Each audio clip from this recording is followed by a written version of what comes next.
That's right. Down to the south, we've got lots of heavy rain. Thunderstorm activity has become severe in Randolph County, Montgomery County. You see a lot of lightning with those thunderstorms. So frequent lightning, the heavy rain, and now some damaging wind risks are possible there. Severe thunderstorm risk area includes all the way north into Virginia as we go from Columbia, South Carolina today, where the severe weather started and continues to lift north. That gives us a damaging wind risk. So really above 58 miles an hour, and the kind of winds that might come down in a downburst and spread out in one direction, but in all directions, creating some wind damage. So it is taking down trees. We've had reports of that. I want to show you the initial core of the thunderstorm here, likely impacting folks in El Dorado, New London, Coleridge by about 6:38, Ashburn around 6:52. So even though you've got showers now, that's the leading edge of the line of severe thunderstorms.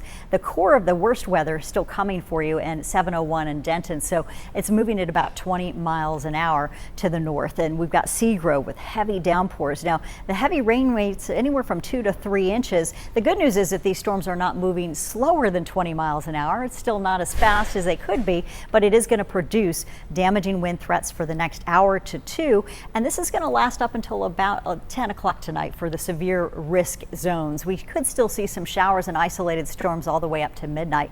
Look at the heat index temperatures right now. 106 for feels like temperatures in Walnut Cove, 96 Winston-Salem to 92 in Greensboro, 96 in Burlington.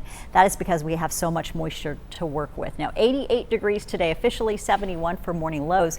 And here's that moisture content. Lots of 70s, and that's in the impressive zone when it comes to combining that with temperatures in the 80s, making us feel very uncomfortable by the end of the afternoon. Made it to 89 degrees in Burlington, 88 in Greensboro today. And now through about 10 o'clock will become rain cooled as those scattered showers and storms lift closer to Winston-Salem and Greensboro.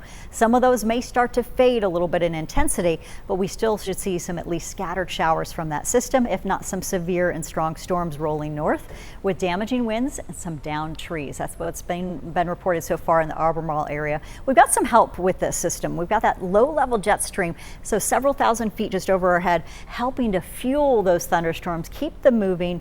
And with that, we also have that risk of the high rain rates thanks to moving some of that moisture in the mid-levels. By Friday, it's a little less impressive and may bring in some heavy downpours for folks out over the mountains. But at this point, it's a very active evening, and our forecast models, unfortunately, just not handling it terribly well. Trying to bring in some drier air force, but that has not materialized. So shower chances really start to pop back up later tomorrow afternoon.